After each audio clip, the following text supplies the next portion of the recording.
The dim glow of the city skyline flickered through the penthouse windows, casting long shadows over tangled silk sheets. My body hummed with satisfaction, a slow burning pleasure still curling in my limbs. Damien lay beside me, his broad chest rising and falling in steady breaths, the scent of musk and sin clinging to our skin. I stretched, the cool air kissing my bare body, a stark contrast to the heat still lingering between us.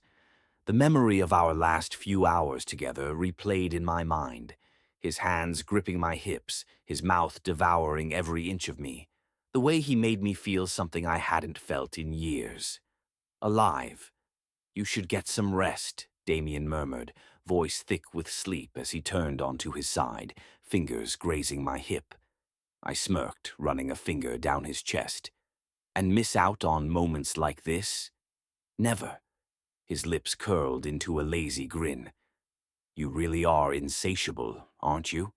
I rolled onto my stomach, propping myself up on one elbow. "You complaining?" "Not in the slightest," he said, his hand slipping beneath the sheets, fingers dancing across my thigh. A shiver ran through me, anticipation bubbling once more. But a glance at the bedside clock yanked me back to reality. 5:43 a.m. I exhaled, forcing myself to sit up. "I have to go."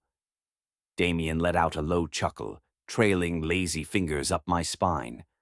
"Running back to your doting husband already?" I rolled my eyes, slipping off the bed and reaching for my dress. The fabric felt cool against my fevered skin as I shimmied into it, my pulse still thrumming from our encounter. "Jonathan will expect me home before sunrise.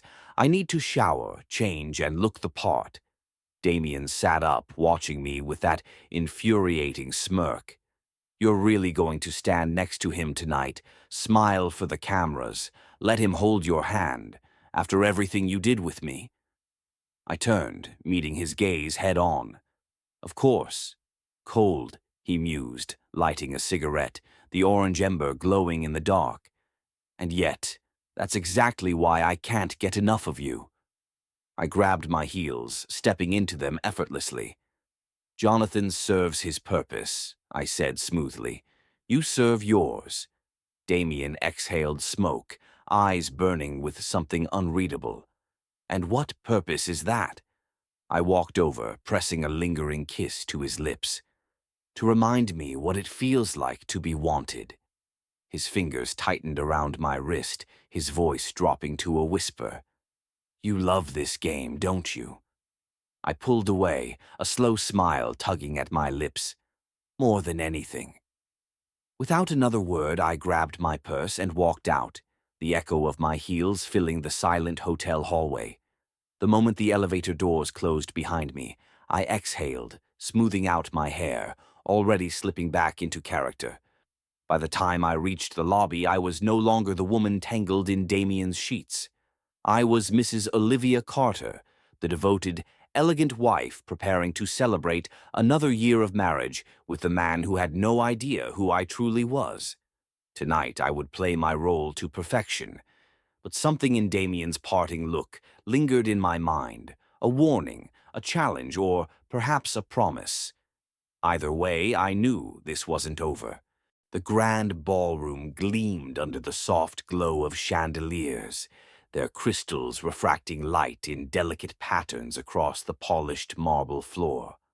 White draped tables circled the room, adorned with gold-rimmed plates, flickering candles, and delicate arrangements of ivory roses, Jonathan's favorite. He always obsessed over details, ensuring every event we attended reflected his taste, his vision, his perfect life. I stepped through the entrance with effortless grace, my deep red gown hugging my curves in all the right places. Heads turned as I walked in, the subtle hush of admiration following me like a whispered secret. I lived for that attention. Jonathan stood near the center of the room, his boyish smile widening the moment he saw me. Dressed in a sleek black tuxedo, he looked every bit the devoted husband. His hands smoothed down his lapels before he strode toward me, reaching out as if he still believed in the illusion of us. "You look breathtaking," he murmured, pressing a soft kiss to my cheek. I smiled, the expression effortless. "And you look handsome as ever." His fingers lingered at my waist before he turned to gesture toward the gathered guests. "Everyone's here for us. They wouldn't stop talking about how lucky I am to have you." I tilted my head, eyes glinting with mischief. "They're right. You are lucky." Jonathan chuckled, oblivious to the edge in my voice. "Come, let's greet everyone." We moved through the room, hands intertwined, the perfect couple in a world that only saw the surface. Friends, colleagues, and distant relatives raised their glasses, showering us with praise for another successful year of marriage. Each compliment rang hollow in my ears, yet I played along, my laughter bright, my touches soft, my every word calculated. Then I saw him, Damien, standing at the bar, his presence like a shadow slinking through the cracks of my carefully constructed facade. He was impossible to ignore, tall, smoldering, dressed in an ink-black suit that fit him too well. A slow smirk curled at his lips as he lifted his whiskey glass in silent acknowledgement. My heart stuttered. What the hell is he doing here? I glanced at Jonathan, but he was too engrossed in conversation with one of his business partners. Taking a steadying breath, I forced myself to turn away from Damien, refocusing on the event. I couldn't let him rattle me. Not here, not now. But the night stretched long, and Damien never left my periphery. His gaze followed me like a touch I couldn't escape, burning through every glance, every stolen second where I let myself meet his eyes. My pulse quickened with each encounter, the thrill of danger curling around me like a vice. At one point, Jonathan leaned in, his voice low. "Are you okay? You seem a little distracted." I forced a laugh, shaking my head. "Just overwhelmed. So many people, so many conversations." He nodded understandingly, giving my hand a reassuring squeeze. "I get it. Let's step out for some air in a bit. Just the two of us." Panic flared in my chest. I needed space, but not with Jonathan. I needed answers from Damien. So, when Jonathan turned his back, I slipped away. The dim corridor near the restrooms was quiet, away from the music and chatter. My breath came shallow as I pressed my back against the wall, trying to collect my thoughts. Why was he here? Was he trying to ruin me? Then warmth, a firm grip on my wrist. "Miss me already?" His voice was like velvet, laced with amusement. Damien stood inches away, his presence consuming, intoxicating. I swallowed hard, trying to pull my hand free. "What the hell do you think you're doing?" "Enjoying the show," he murmured, his fingers trailing up my arm, sending a jolt through me. "You play the devoted wife so well." Almost convincing. I narrowed my eyes. "Leave, now." He chuckled, his lips brushing dangerously close to my ear. "Why? Scared you'll slip? That you'll forget which man you're supposed to love tonight?" My breath hitched. "I don't love you." "Keep telling yourself that, Olivia." His thumb grazed my lower lip, the intimacy of it unraveling me. Every nerve in my body screamed to pull away, but the truth was far more damning. I didn't want to. Then a voice cut through the charged silence. "Olivia." I turned sharply, my stomach plummeting. Jonathan, standing just feet away, his expression unreadable. And in that moment I knew. The game was about to change. Jonathan's voice froze me in place, every muscle tensing as I slowly turned to face him. His eyes flickered between me and Damien, dark with something unreadable. A storm brewed beneath his calm exterior, but he kept his expression neutral, his control unnerving. I forced a smile, stepping forward, putting distance between myself and the man who had no business being here. "Jonathan," I breathed, keeping my voice light, careful. "I just stepped away for a moment. Too much champagne." He tilted his head, studying me. And Damien was keeping you company? Damien, ever the provocateur, chuckled softly behind me. Just a friendly chat. We ran into each other, and I couldn't resist saying hello. Jonathan's jaw tightened, though his smile never wavered. That's interesting, he said smoothly, considering I don't recall inviting you. Tension crackled between them like a live wire. Damien merely smirked, sipping his whiskey with maddening ease. Ah, must have been an oversight. I heard about the event and thought, why not celebrate such a special occasion? I stepped in, placing a hand on Jonathan's arm. It's fine. He was just leaving. Jonathan glanced at me then, his gaze lingering, searching for something I wasn't prepared to give him. His fingers brushed against my wrist, a deliberate touch, grounding. Were you? He asked, directing the question at Damien. Damien exhaled slowly, his amusement fading into something darker. I suppose I am. He set his glass down on the nearest table, straightening his cuffs, before flashing me one last glance, filled with meaning. Enjoy the rest of your night, Olivia. I didn't breathe until he disappeared around the corner. Jonathan remained silent for a long moment, his hand still resting on my wrist. Then, with the same soft voice he always used when he wanted the truth, he murmured, How do you know him? A simple question. A loaded one. I exhaled, steadying my pulse. He's just someone I met through friends.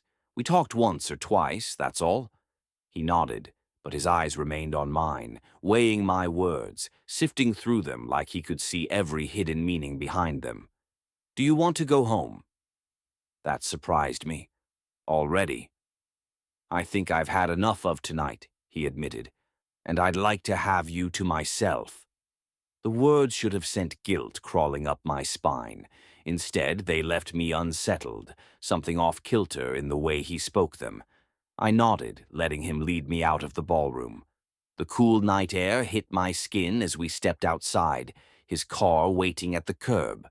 The driver opened the door and I slid in, Jonathan following, his movements measured.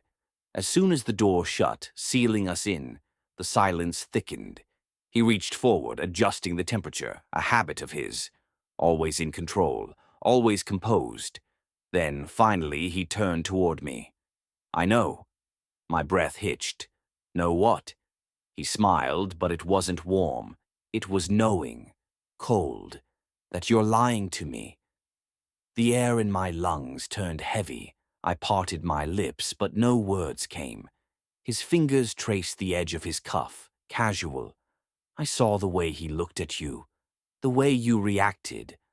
I'm not a fool, Olivia. My heartbeat pounded against my ribs. Jonathan, shh. He leaned closer, his voice quiet, dangerous. Tell me the truth, or I'll find it myself. Panic clawed at me, my carefully crafted world suddenly tilting.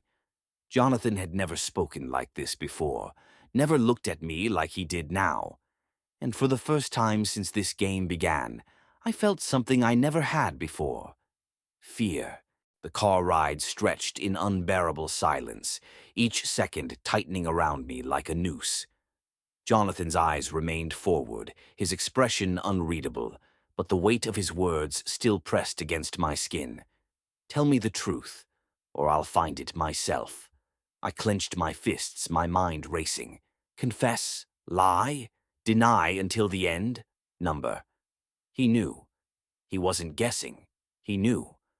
The city blurred past the tinted windows as we approached our home. The mansion loomed in the night, its towering columns and perfect symmetry, a reflection of Jonathan's meticulous nature. My stomach twisted as the driver pulled up.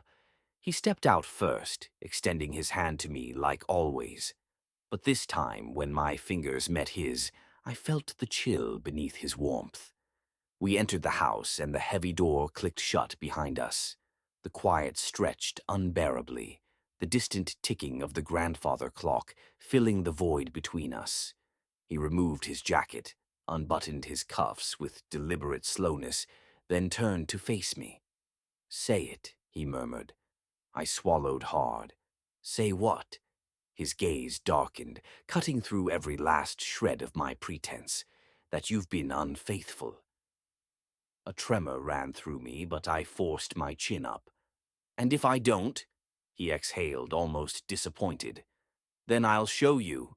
Jonathan reached into his pocket and retrieved his phone, tapping the screen. A video played. My blood turned to ice.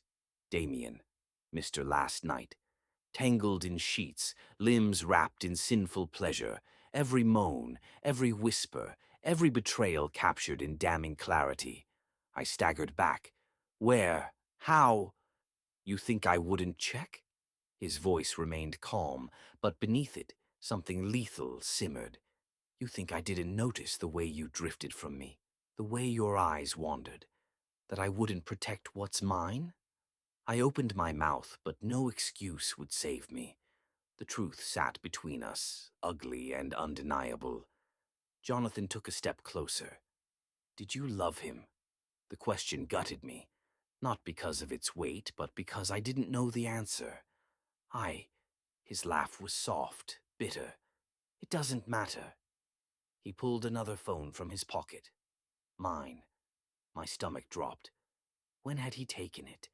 He tapped the screen, and to my horror, messages between Damien and me filled the screen. The ones where I mocked Jonathan, called him predictable, boring, a fool. Jonathan, I loved you, he whispered, his voice raw, and you laughed at me. Regret twisted inside me, but before I could speak, he did something that made my breath stop. He tossed my phone into the fireplace. The flames swallowed it instantly, turning every lie, every message, every secret into ash. I sucked in a sharp breath. What? This is over, Olivia. My heart pounded.